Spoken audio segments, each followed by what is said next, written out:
Magandang araw pong muli at welcome pong muli dito sa Huntahan ng Bayan TV. Panoodin po natin at bigyan ng komento itong mga issue na may kinalaman sa pagkaka-involved ni Mr. Marcos o PBBM sa droga. Una po itong naging ambush interview sa kanya na kung saan nagtawa lang siya. Pangalawa yung pagdi-deny ni Ms. Maricel Soriano ng kanyang kaugnayan dito din sa droga. At pangatlo yung binunyag na bago ni ex-PDEA agent Jonathan Morales na tangkang panunuhol ni Liza Marcos. Panoorin po natin. President Bongbong Marcos merely laughs off drug use allegations hurled against him as claimed by a leaked document supposedly from the Philippine Drug Enforcement Agency. Alleged PDEA files linking Marcos to drug use circulated online, with Senator Bato de la Rosa saying these documents are not fabricated. Sought for comment in an ambush interview in Pasay City, Marcos brushed off the question with a laugh. Executive Secretary Lucas Bersamin, who was with the president during the interview, simply called the allegation contrived. Contrived daw po, Mr. President. Contrived yun, contrived. The Senate panel on Public Order and Dangerous Drugs, chaired by De La Rosa, is currently investigating the alleged leaked documents.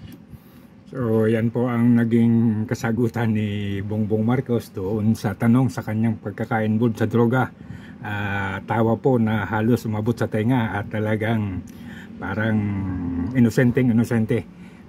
Ituloy naman po natin itong isa pa, itong ginawa naman, sinagot naman ni Ms. Maricel Soriano sa inquiry sa kanya. So ito po yan, ito po ay balita din ng Daily Inquiry today. Actress Maricel Soriano admits owning a condominium unit in Makati City linked to alleged illegal drug activities over a decade ago.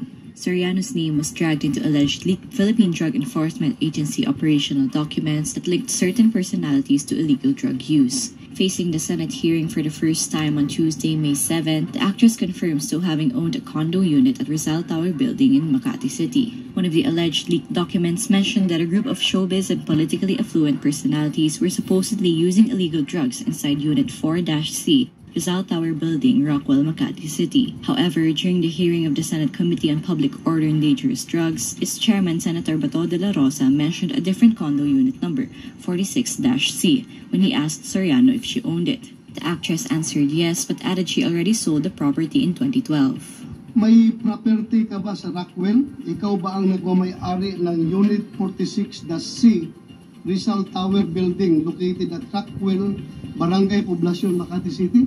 Opo. Sa'yo yan? Opo. Yung 46-C? Hanggang 2012 po, nabenta ko na ho yun. Wala na ako doon. De La Rosa noted that it was the same year the alleged leaked pre-operation report and authority to operate were supposedly issued by the PDEA.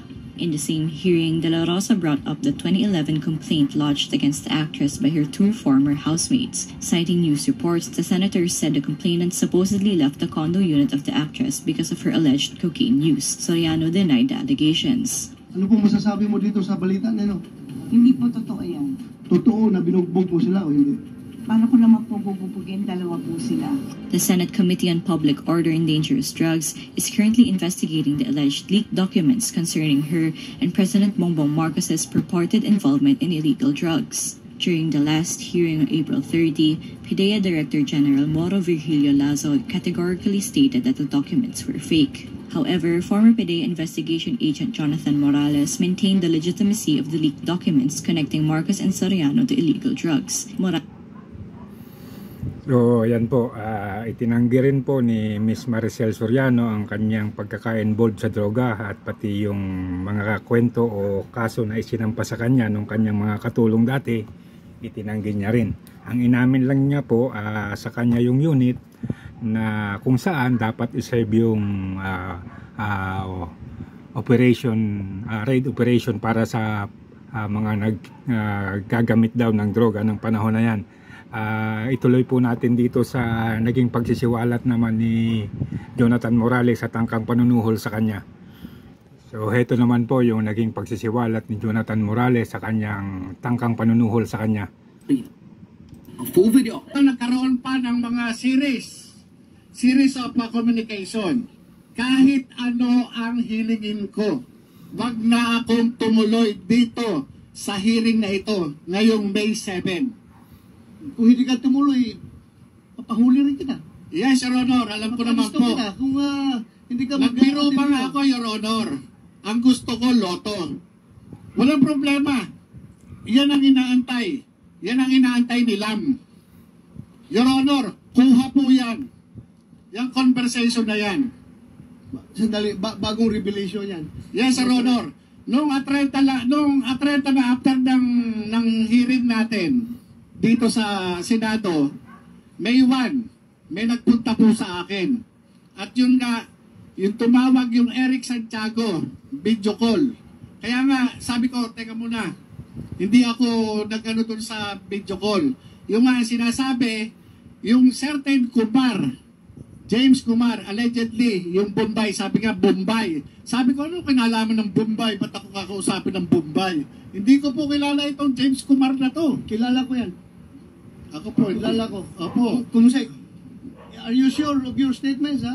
Yes, Sir Honor, kahit po patawag natin, yung Eric Santiago ng pagkakaalam ko, taga Napolcom.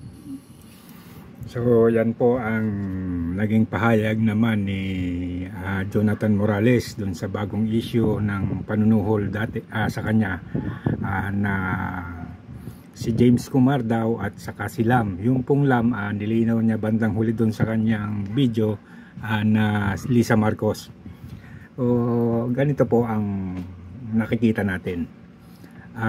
Doon sa interview ambush interview ni BBM, hindi siya sumagot. Ang ginawa niya, itinanong sa kanya kasi kung ano ang masasabi niya sa pagkakain sa issue ng involvement niya sa droga. Hindi siya sumagot. Ang ginawa niya, tumawa lang na parang tawa talagang bigay na bigay o kumbaga pil na wala siyang kinalaman at nag-walk out na. So, dalawang bagay. Maaaring ayaw niya lang sagutin dahil baka masukol siya o talagang wala siyang kinalaman. Doon naman po sa parte ni Maricel Soriano, hindi naman po talaga natin maaasahan na i-admit niya yan. Kasi ang nakasalalay dyan, yung kanyang reputasyon bilang artista at bilang tao. So, pero bago po yan nangyari noong mga nagdaang unang panahon ay may mga kaso na talaga siya sa droga. At hindi naman po yan maitatanggi dahil na broadcast din yan, file yan kung saan sa mga barangay sa Makati, na file siya ng reklamo. And then itong pangatlo, itong tangka namang panunuhol kay ex-PDEA Jonathan Morales na nauwi pa nga sa biniro niya na kung pwede loto at wala daw kagatol-gatol na sumagot yung kausap niya na pwede at yun lang ang inaantay ni Lam. So pag atin pong pagkonektahin itong tatlo, una, tumanggi si Marcos sa kanyang involvement. Si Maricel Soriano tumanggi rin sa kanyang involvement. Pero bakit itong James Kumar at itong Lam gumagawa ng paraan para suhulan yung nagsasabi na totoo yung involvement niya? So ito po ay nagpapatunay lang na may katotohanan o gusto lang nilang tumahimik yung issue tungkol doon sa pagkaka-involve ni Marcos sa droga. Ang tingin ko, kahit naman po matigil na itong investigasyon sa Senado o mawala man na itong hindi naman po natin pinapanalangin na hindi biglang mawala itong si Jonathan Morales, hindi na po mababago talaga yung paniniwala ng tao.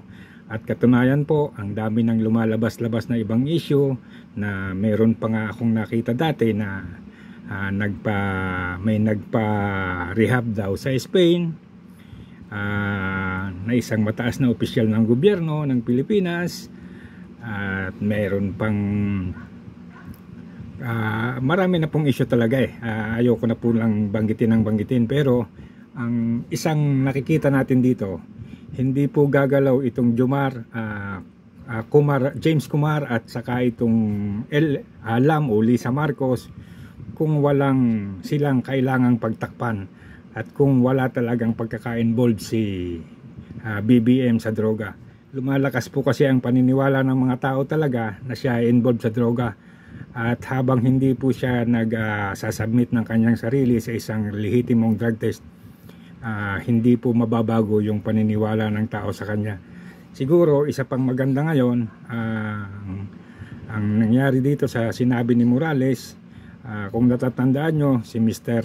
Senator Rapi Tulfo ay umuusok dati at napakaingay at talagang sabihin na natin talagang hinangaan at nag-grandstanding doon sa investigasyon sa Lotto, pero nung bandang huli parang nawalang bigla at yung mga lumabas na issue na napatunayang may mga problema o aligasyon o corruption sa Lotto ay naglaho.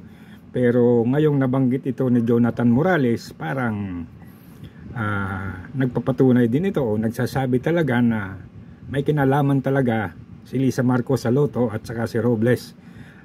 Sana po ito isa pa rin itong maimbestigahan sa Senado. Magandang araw po muli at hanggang dito na lamang po muli. Maraming salamat po. Like and subscribe na lamang po kung maaari. Maraming salamat pong muli.